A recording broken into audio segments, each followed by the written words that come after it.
yang racun hati yang empat tersebut didasarkan pada perkataan Abdullah ibnu Mubarak. Ketika Abdullah ibnu Mubarak mengatakan ra'aitu dhunuba tumitul quluba wa qad yurisu dhulla itmanuha wa tarku dhunubi hayatul qulubi wa khairu li nafsika isyanuha. Dan kemudian mu'allif menyambungnya dengan empat racun hati. Dalam pertemuan sebelumnya kita membahas racun yang pertama, yaitu fudulil kalam. Ketika seseorang banyak berbicara yang tidak diperlukan. Ketika seseorang terjebak dalam sebuah pembicaraan yang diharamkan, maka itu pada hakikatnya adalah sebuah racun hati. Begitu juga ketika seseorang banyak berbicara sesuatu yang mubah, yang hukum asalnya dibolehkan, akan tapi karena kadarnya berlebihan, maka menjadi sesuatu yang meracuni hati kita. Ibaratnya gini saja, kalau kita berbicara masalah garam, kalau makanan tanpa garam kira-kira gimana? Hambar, kehilangan rohnya, sepertinya tidak ada rasanya. Atau yang paling gampang aja, kita makan tahu misalnya, tahu nggak dikasih garam kira-kira rasanya gimana? Dingin, rasanya tidak berasa apapun juga. Begitu juga dengan makanan secara umum, tanpa garam tidak ada sesuatu yang kurang. Walaupun nilainya, walaupun sesuatu yang sangat kurang berharga, akan tapi jika dia sesuatu makan kehilangan garam, maka dia akan kehilangan sesuatu yang sepatutnya ada. Begitu juga dengan masalah pembicaraan. Seseorang tidak bisa berbicara, kira-kira hidupnya ada yang kurang atau tidak? Pasti ada sesuatu yang kurang. Wa'iyadzubillah, seseorang tidak bisa berbicara.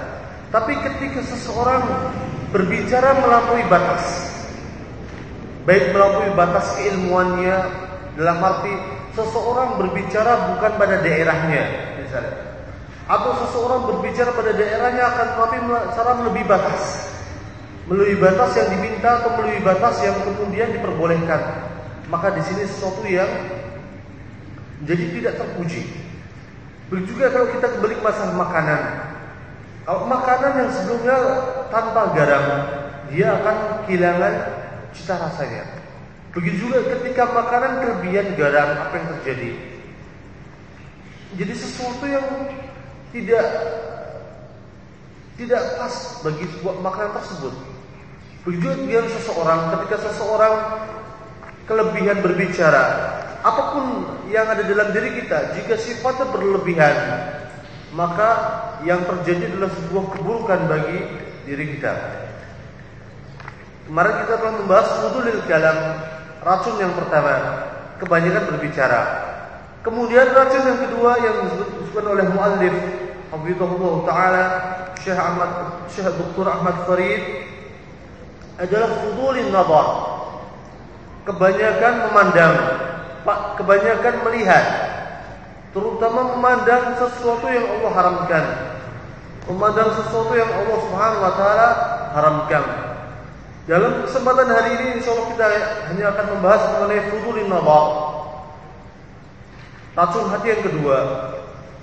Dalam racun hati yang kedua ini, fudulin nazar, kebanyakan memandang, ada dua masalah saja yang disebutkan oleh muallif hafizahullah taala. Ada dua masalah, ada dua pembahasan utama yang disebutkan oleh muallif. Pembahasan yang pertama adalah bagaimana sekiranya ketika seseorang menitrakkan basarnya, melepaskan pandangannya dan tidak menundukkan pandangannya. Apa sajakah sebuah lawazim? Apa sajakah sebuah kelaziman yang akan didapatkan oleh orang tersebut ketika dia tidak menundukkan pandangannya? Itu masalah yang pertama. Masalah yang kedua yang disebut oleh muallif adalah terkait dengan al-mafsadatu fi fudulin nazar. Keburukan-keburukan, kerusakan-kerusakan yang disebabkan oleh ketika seseorang banyak memandang. terutama memandang sesuatu yang tidak sepatutnya dia pandang, atau memandang sesuatu yang diharamkan oleh Allah Subhanahu wa taala. Kita masuk ke masalah yang pertama. Itlaqul basar yujibu hadhihi umur salasah. Ketika seseorang mengitlaqkan, melepaskan pandangannya, tidak menundukkan pandangannya ketika misalnya berbicara dengan lawan jenis yang bukan mahramnya misalnya. Bukan mahram atau bukan muhrim kira-kira? Hah? Bukan mahram atau muhrim? Mahram ya? Masya Allah, alhamdulillah. Karena hari gini, kalau kita lihat tayangan di televisi dan sebagainya, beberapa ceramah, masih ada ustadz-ustadz yang bilang, yang muncul di televisi, bukan muhrim, bukannya mahram tapi muhrim. Apa hubungannya yang muhrim dengan mahram? Itlaqul basar yujibu hadhil umur salasah. Jadi ketika seseorang melepaskan pandangannya, akan ada sebuah kelaziman-kelaziman yang akan dia dapatkan. Ketika seseorang tidak menundukkan pandangannya, ada hal-hal yang akan dia dapatkan. Ada dampak-dampak yang dia dapatkan. Yang pertama, di sini mu'alif menyebutkan, walaupun di sini menyebutkan ada 3, akan tadi pada hakikatnya mu'alif menyebutkan ada 4 dampaknya. Yang pertama, waqala atibba'ul qulub, dikatakan oleh pakar hati. Beliau menukilkan dari pakar hati, katanya bainal 'aini wal qalbi manfadhu wat tariq. Katanya di antara mata dan hati ada sebuah apa? Ada sebuah saluran. Ada sebuah hubungan yang erat. Ada sebuah korelasi yang positif atau negatif? Yang positif. Artinya benar sudah dikatakan oleh para pujangga kita. Dari mata turun ke mana? Dari mata turun ke hati, ya tidak? Dari hati turun ke mana lagi? Terserah Anda. Bainal 'ain wal qalbi manfadhu wat tariq wa turuq. Antara mata dan hati ada sebuah keterkaitan yang sangat erat. Katanya, fa idza kharabatil 'ain wa fasadat kharabal qalbu wa fasada. Katanya, jika mata ini telah rusak, maka apa yang terjadi? Hati pasti akan rusak.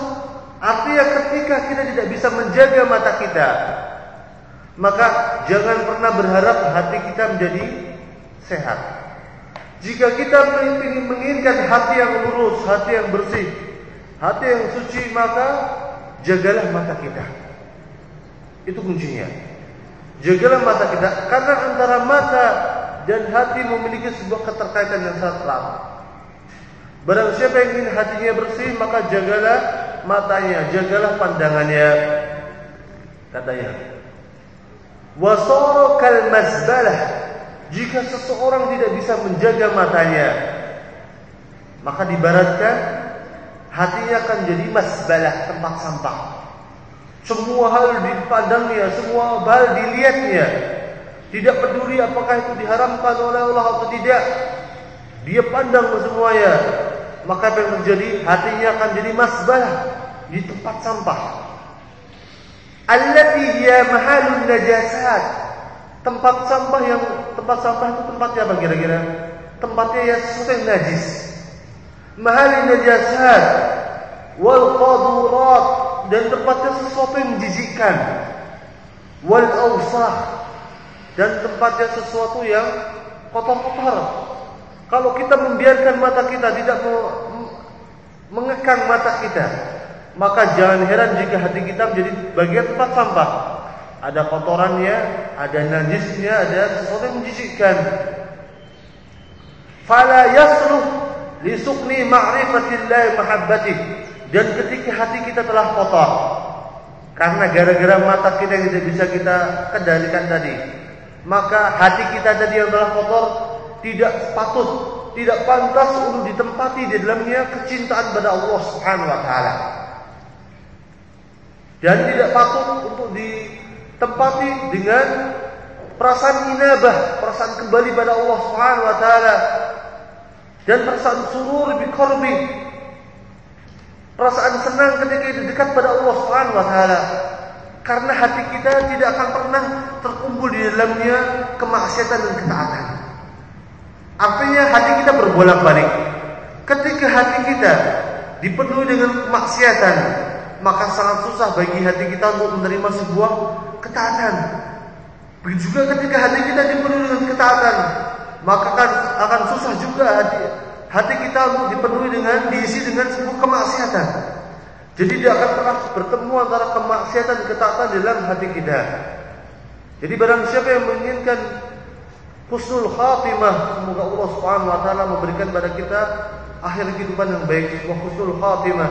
Barang siapa yang menginginkan husnul khatimah, maka isilah hari-hari kita dengan sebuah ketaatan pada Allah Subhanahu wa taala. Itu yang pertama. Terkait dengan itlaqul basar. Ketika seorang melepaskan pandangannya, apa yang terjadi? Apa yang akan dia dapatkan? Yang pertama tadi, antara mata dan hati terdapat sebuah keterkaitan yang sangat erat.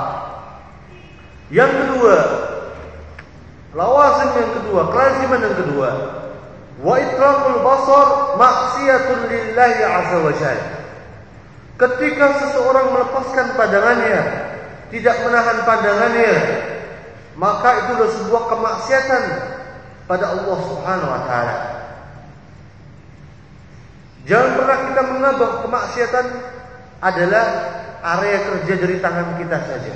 Tidak, tangan kita memang bisa bermaksiat, kaki kita memang bisa bermaksiat, akan tetapi mata kita juga bisa bermaksiat, kemaluan kita bisa bermaksiat, kaki kita bisa bermaksiat, telinga kita bisa bermaksiat, hati kita bisa bermaksiat.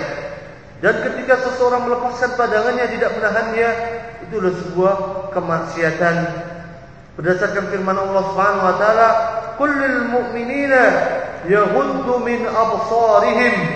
Katakan wahai Muhammad pada orang-orang mukmin, orang-orang yang mengaku bahwa mereka adalah orang yang beriman, yaghuddu min absarihim, agar mereka menahan pandangan mereka, tidak melepaskan pandangan mata mereka.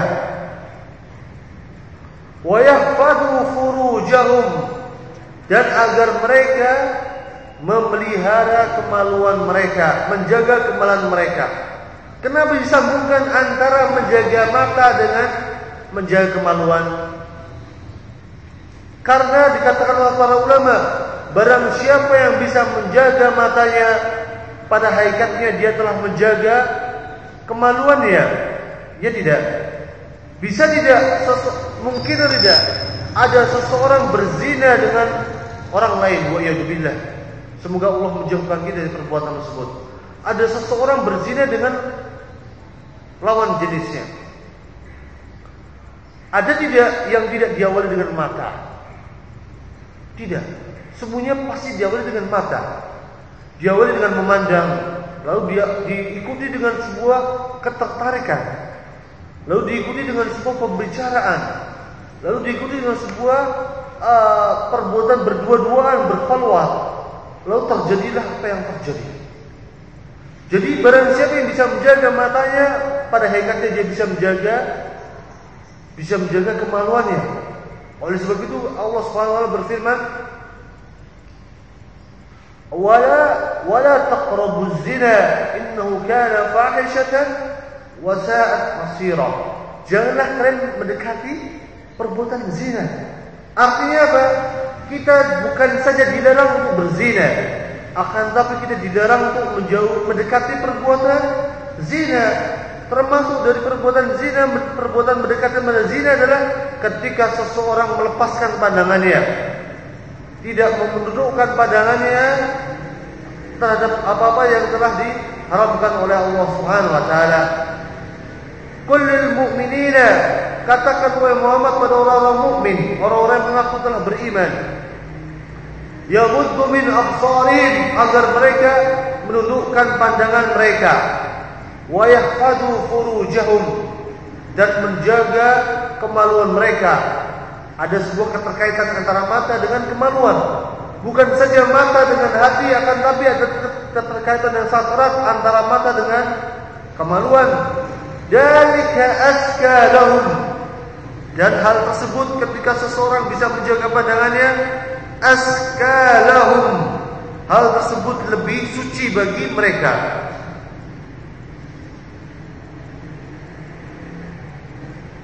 Innallaha khabirum bima yasnaun. Dan Allah Maha mengetahui apa yang mereka perbuat. Itu yang kedua. Bahwa itlaqul basar, ketika seseorang melepaskan pandangannya dan tidak menundukkan pandangannya, itulah sebuah kemaksiatan jalan Allah Subhanahu wa taala. Kenapa kemaksiatan? Dari beberapa sudut pandang. Yang pertama adalah bahwa Allah di sini dalam ayat ini, dalam surat An-Nur ayat 30, memerintahkan orang-orang mukmin untuk menundukkan pandangannya. Ketika orang mukmin tidak mau menundukkan pandangannya, itu artinya sebuah kemaksiatan.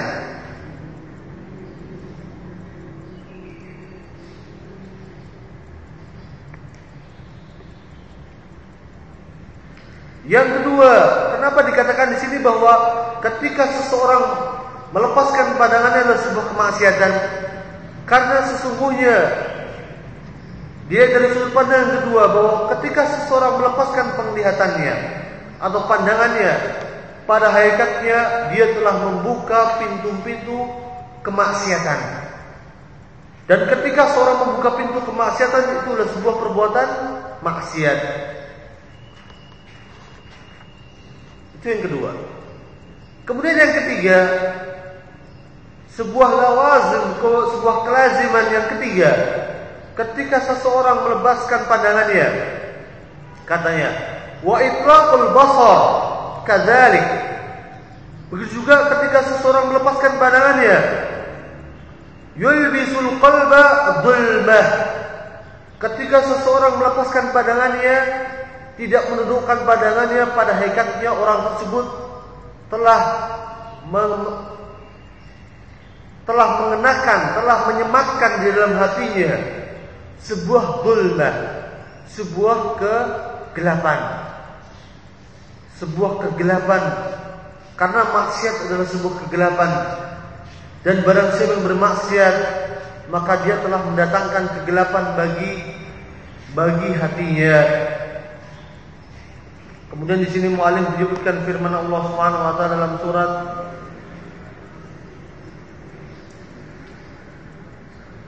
An-Nur, Allahu nurus samawati wal ard. Dan Allah Subhanahu wa taala lah cahaya bagi langit dan bumi. Masalu nurihi kamishkatin fiha misbah. Dan cahaya dari Allah Subhanahu wa taala kamishkah fiha misbah, seperti halnya ceruk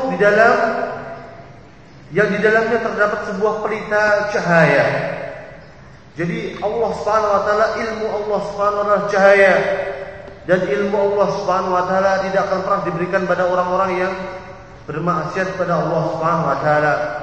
Seperti dikatakan oleh Imam Syafi'i, Abu Abdullah Muhammad bin Idris Asy-Syafi'i Al-Ghazi, ketika dia bertanya pada Al-Waqi', syaqawtu ila waqi'in an su'i hifdhi. Ketika suatu saat Imam Syafi'i melihat seorang gulam, seorang anak kecil yang tampak, yang memiliki paras yang sangat tampan. Lalu kemudian dilihatin aja Imam Syafi'i.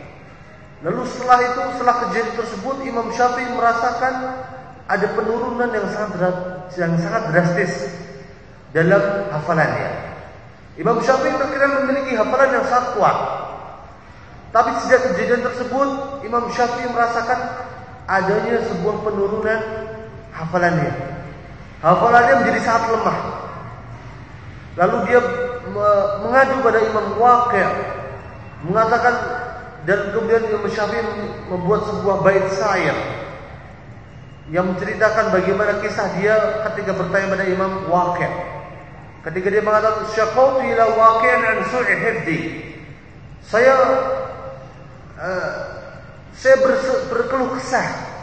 Saya mengadu pada Waqi', mengenai buruknya hafalan saya, kata Imam Syafi'i. Fa arsyadani ila tarkil ma'asi. Maka kemudian Imam Waqi' menunjuki padaku untuk meninggalkan kemaksiatan.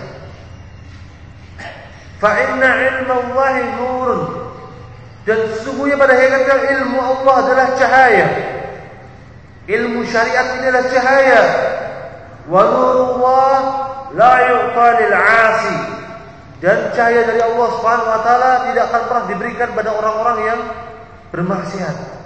Jadi barang siapa yang menginginkan ilmu yang bermanfaat, barang siapa yang menginginkan ilmu yang barakah, kalian sekarang sedang belajar, baik belajar untuk kehidupan dunia kalian maupun belajar untuk kehidupan akhirat kalian. Barang siapa yang di antara kalian yang ilmunya ingin barakah, barang siapa di antara kalian yang ilmu kalian ingin berkembang dengan baik, barang siapa yang ilmu kalian ingin bermanfaat bagi orang banyak, maka jauhilah perbuatan maksiat. Karena sungguhnya barang siapa yang meninggalkan perbuatan maksiat, maka Allah Subhanahu wa taala akan menambahkan ilmu pada dirinya. Allah akan memberikan keberkahan pada ilmunya walaupun sedikit. Allah akan menunjuki jalannya dengan ke jalan yang benar walaupun ilmunya masih sedikit dan sebagainya. Karena pada hakikatnya seseorang yang kembali pada masalah orang yang mengitlakkan basarnya, orang yang kemudian tidak menundukkan pandangannya, dia telah menyematkan dalam hatinya sebuah kegelapan maksiat. Itu yang ketiga. Kelaziman yang ketiga, ketika seseorang melepaskan pandangannya. Kelaziman yang keempat, yang terakhir, wa itlaqul basar kadalik. Dan ketika seseorang melepaskan pandangannya, tidak menundukkan pandangannya, pada hakikatnya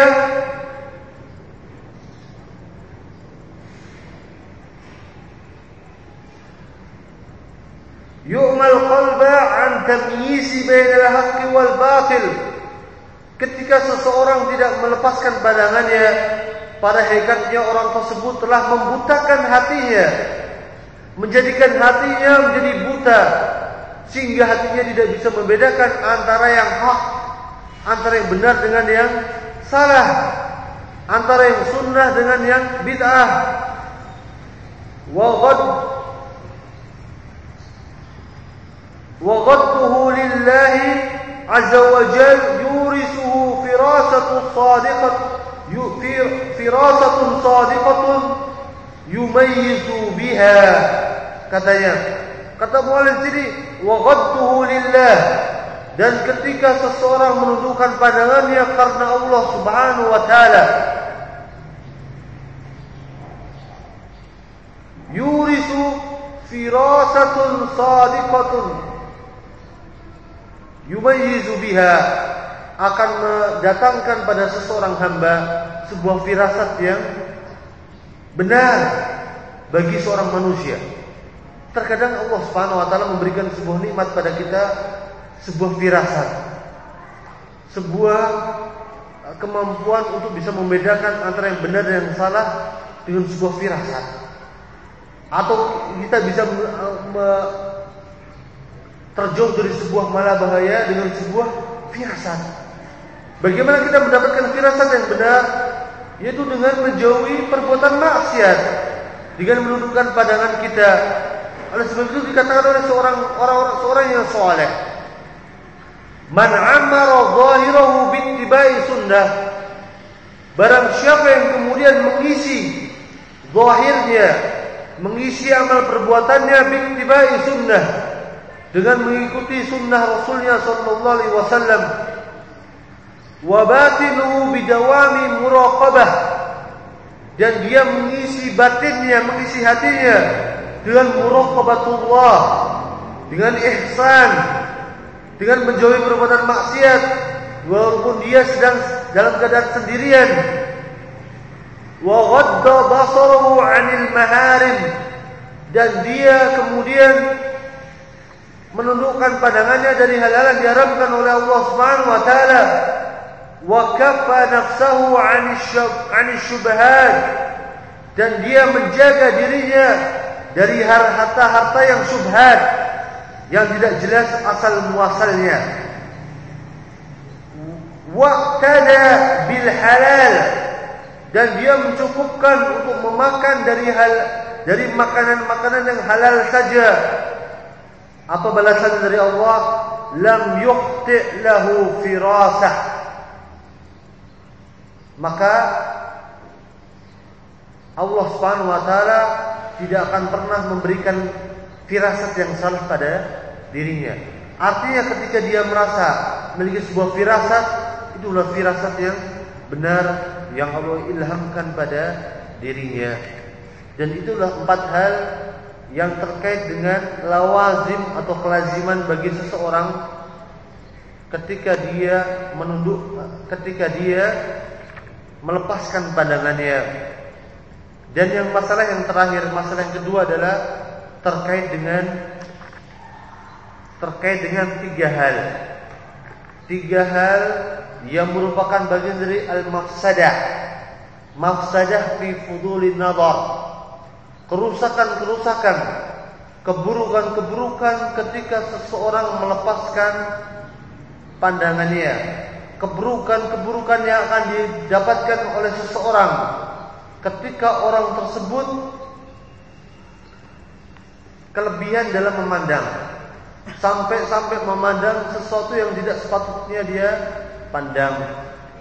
Yang pertama adalah seperti yang disebutkan oleh Rasulullah SAW dalam hadis yang telah datang dalam Musnad Ahmad bin Hanbal, akan tapi hadis ini hadis yang dhaif.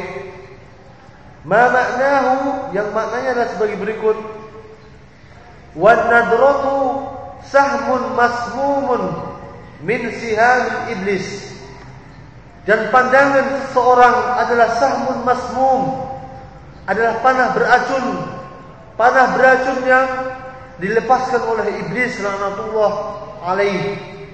Faman ghadda basarahu lillah, barang siapa yang menundukkan pandangannya karena Allah Subhanahu wa taala, awrasahu halawatan, maka Allah Subhanahu wa taala akan memberikan pada dirinya, pada hatinya sebuah halawah, perasaan manisnya iman. Halawatan yajidha fi qalbi, manis, perasaan manis yang didapatkan di dalam hatinya. Ila yaumin yalqah, sampai dia dipertemukan kembali dengan Allah Subhanahu wa taala. Jadi kebalikannya apa? Ketika seseorang melepaskan pandangannya, ketika seseorang berlebihan dalam memandang, pada hakikatnya dia telah terkena panah beracun yang dilepaskan oleh iblis.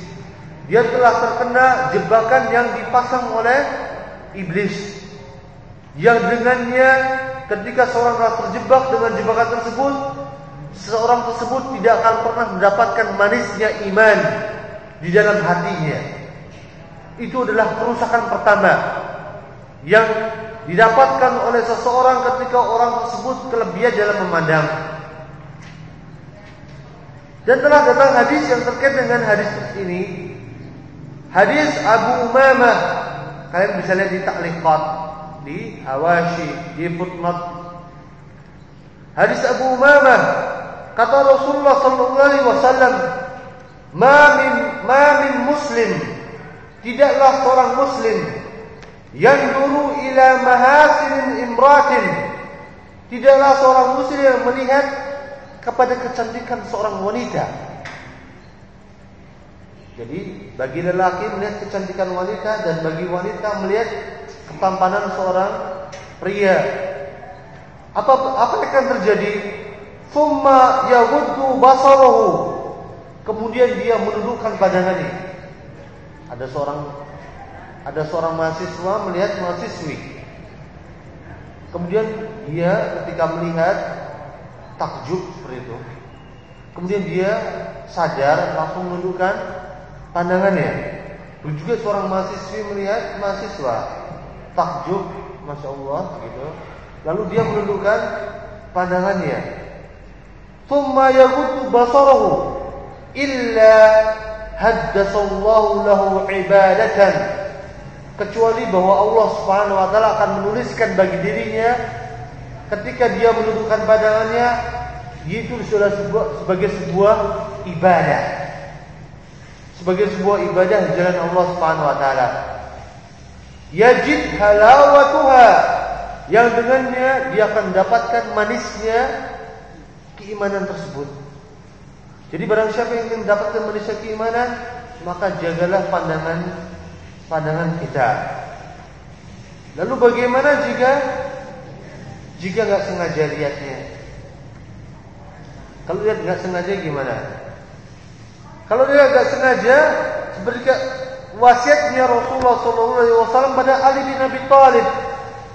Kata Rasulullah pada Ali bin Abi Thalib, "Ya Ali, wahai Ali bin Abi Thalib, la tattabi'u nadratan nadratu."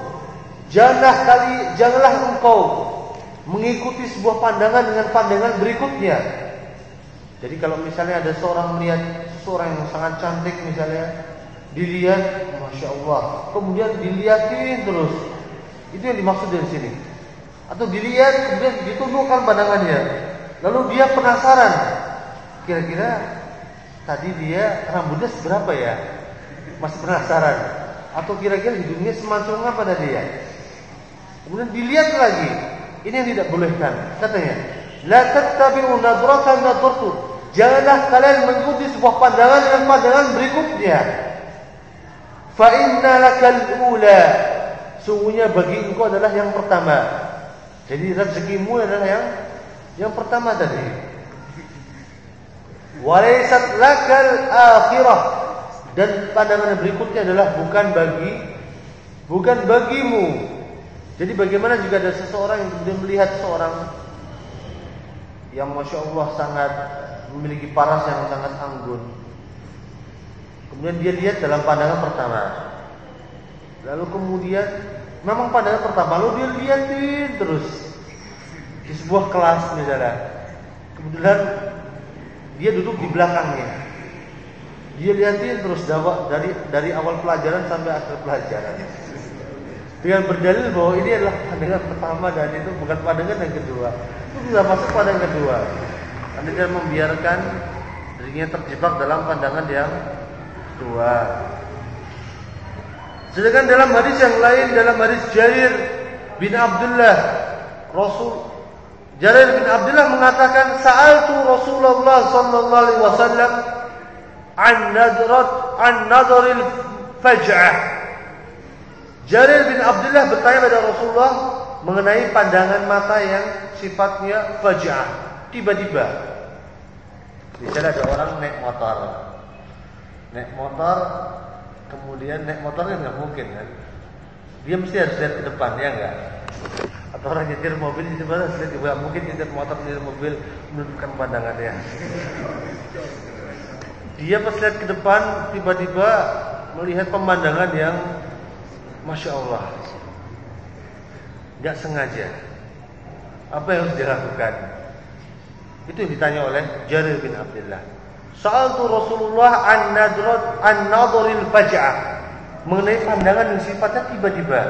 Orang naik motor, naik unta, naik mobil dan sebagainya, melihat pemandangan depannya yang masya Allah. Apa yang harus dilakukan? Kata Jarir bin Abdullah, fa'amaroni an usarrifu basari. Maka Rasulullah memerintahkanku untuk memalingkan pandanganku. Jadi jelas di sini, jika kita tidak sengaja untuk melihatnya, maka palingkanlah pandangan kita. Baik, itu yang pertama. Yang kedua, kerusakan yang kedua ketika seseorang membiarkan pandangannya lepas. Dan kelebihan dalam memandang adalah annahu yushaghilul qalba. Hal tersebut bisa menyibukkan hati kita. Wa yunassihi masalihi.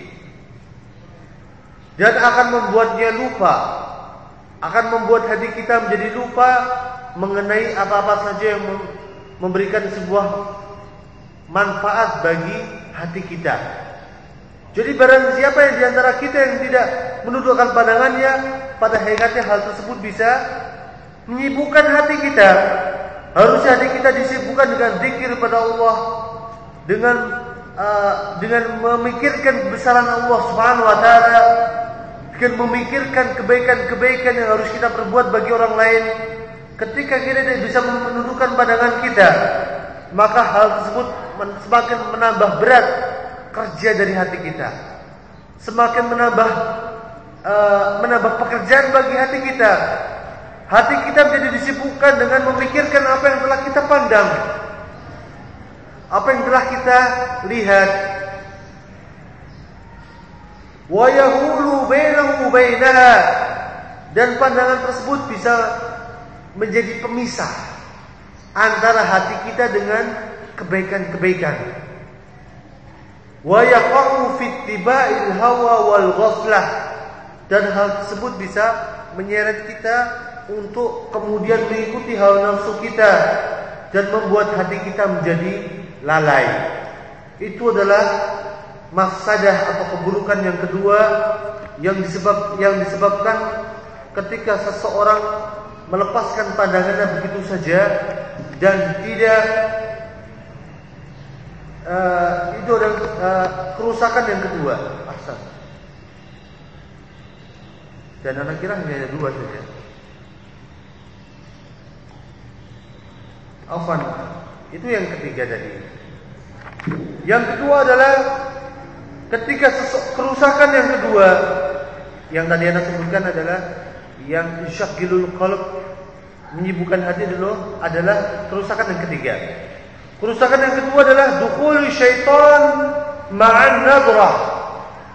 Ketika seseorang membiarkan matanya terlepas begitu saja, akan timbul sebuah kerusakan. Yang kedua adalah masuknya syaitan bersamaan dengan pandangan mata tadi. Fa innahu yanfatu ma'ha, masuknya syaitan bersamaan dengan pandangan mata kita, yang katanya asra'u min nufudil hawa fi makanin al-khali. Masuknya syaitan bersama dengan pandangan mata kita sangat cepat dan lebih cepat dibandingkan masuknya udara ke dalam sebuah ruangan hampa. Jadi pada kesimpulannya ada tiga kerusakan di sini. Yang kerusakan yang pertama, ketika seorang tidak bisa menundukkan pandangannya, adalah bahwa pandangan tersebut pada hakikatnya adalah panah beracun yang dilepaskan oleh iblis, laknatullah alaihi, yang dengannya seseorang diharamkan mendapatkan keimanan, manisnya iman. Kerusakan yang kedua adalah masuknya syaitan ke dalam hati kita ketika seorang tidak bisa menundukkan pandangannya. Dan kerusakan yang ketiga adalah ketika seorang tidak bisa menundukkan pandangannya, hal tersebut bisa menyibukkan seseorang, menyibukkan hatinya, sehingga orang tersebut jadi lupa dan lalai terhadap apa-apa saja yang merupakan